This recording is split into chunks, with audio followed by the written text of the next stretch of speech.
Hello, my name is Jane Ida Lee, and I wanted to share a little about my personal story with you.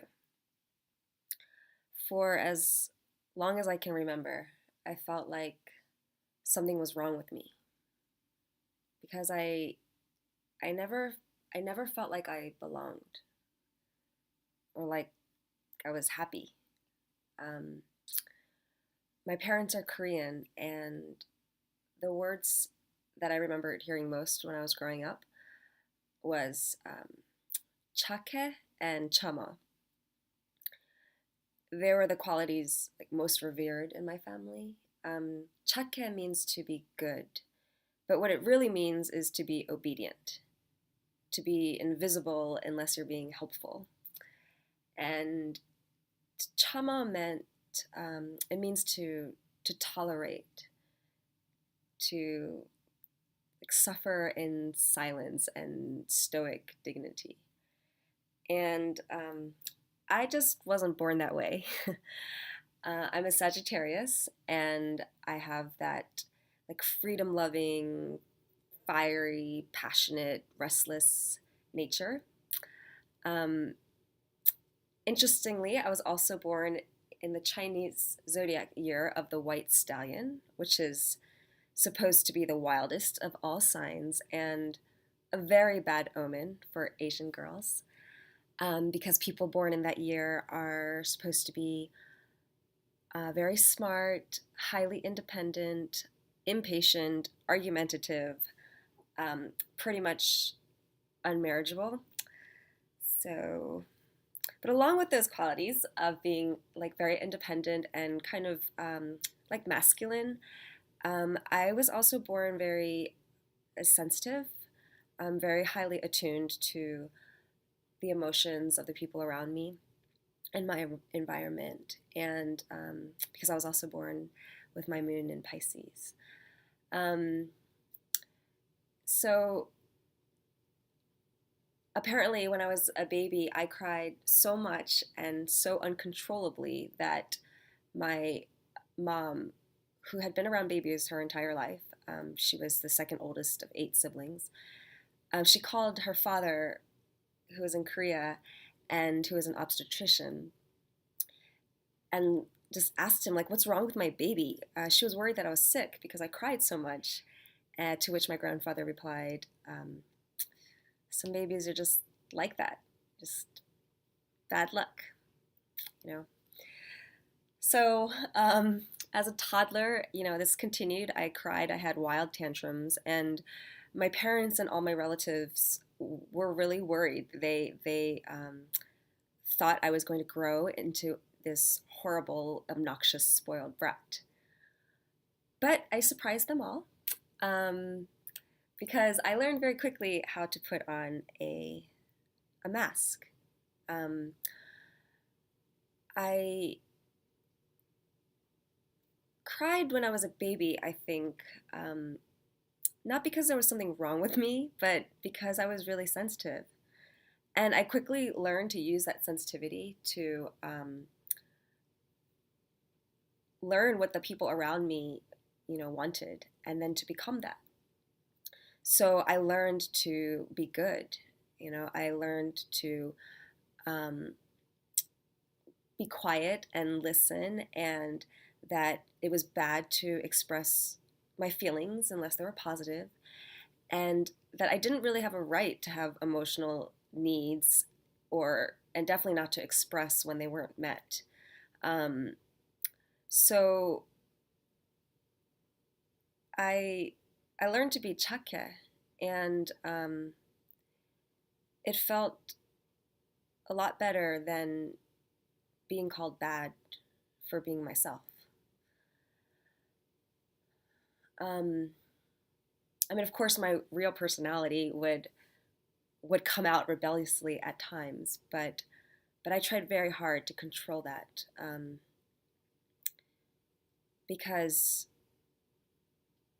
because I learned that it was better to be something else. At school, I was uh, different. I grew up on the eastern shore of Maryland, which on the outside is It's very pretty. It's kind of in the country. Um, but for me, in the inside, the experience was like a war zone. I was the only Asian in the school, and I felt constantly humiliated and ostracized. Um, it felt very violent to me as a young child. Um, like people are always calling me Chinese, and I hated being called Chinese. I mean, only later I look back and I was like, what if I was Chinese? You know, like what's wrong with that? Um, they always ask me if I was related to Bruce Lee. My last name is Lee, and I hated that. And again, only later I was like, I love Bruce Lee. Like I should have said yes, I'm related, and I'm gonna like hurt you for making me feel bad, but I didn't. I hated just hearing people make those like ching chung noises and doing that thing. They're like slitting their eyes, which I still can't even make that gesture because it makes me kind of sick. Um, I hated being in gym class or getting on the bus or walking down the hallway, just being in front of people and feeling like a target. Um, so I became tough. Like I chamad, I rolled my eyes and I acted sarcastic, and like I was just untouchable.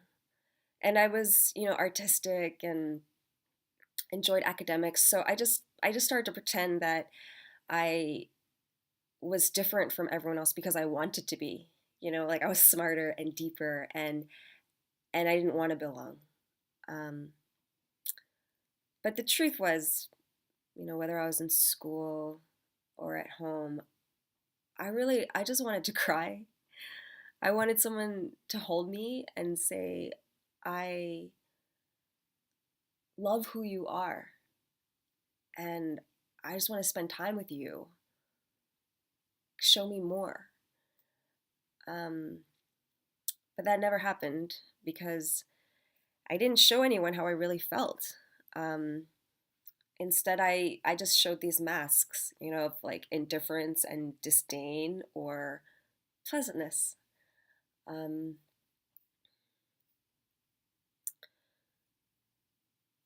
and as the years passed, the more situations I was in and the more people I was around, I just created more and more versions of these masks. And I think I made a lot of people feel good. um, but I never really felt happy, and definitely not around people. Just it felt like a lot of work. It was actually exhausting and lonely. So I've spent the last 15 years of my life pretty much unraveling this cultural and social conditioning, which I feel like everyone faces in modern society. Um, there's just so much pressure to conform and please other people, and to hide your true self when all we really want to do is, like lay down the masks and just be natural. Um, I feel like I've tried and studied like everything to discover who I really am. And, what I've realized is it's a never ending journey, because we're infinite beings. So um, who I am is always expanding. So I'm never going to be finished discovering who that is. Um, but one thing I have learned is the authentic self, who I really am, is um, I'm the one that sees beyond the limitation of my story because I'm the one that creates the story. Um, I mean, my story was that I never belonged and that no one really saw me or appreciated me, um, which was just a story. I mean, it was a good story. It was convincing and very dramatic, and it helped me. I mean, it helped me become who I am. It gave me a lot of compassion for people who are suffering and feel unseen. Um, it gave me this very strong sense of justice, and it deepened my connection with the like unseen world, like with the it drove me to search for the deeper meaning of life, like what is behind the things that we can see and judge, what has real substance. And it also gave me a really strong sense of self, because I felt alone and like I had to take care of myself. So I learned how to do that. Um, and once I was able to see all the gifts that this kind of sad story had actually given me, I was able to move beyond the story and step into a greater story. And the greater story is, you know, of course I belong. My parents created me out of love. I mean, I'm here because they made sacrifices for me just to even exist and to grow. Um, they didn't know how to love me the way I wanted, but they tried their very best. And as an adult, I mean, I have the power now to communicate to the people that love me how I want to be loved.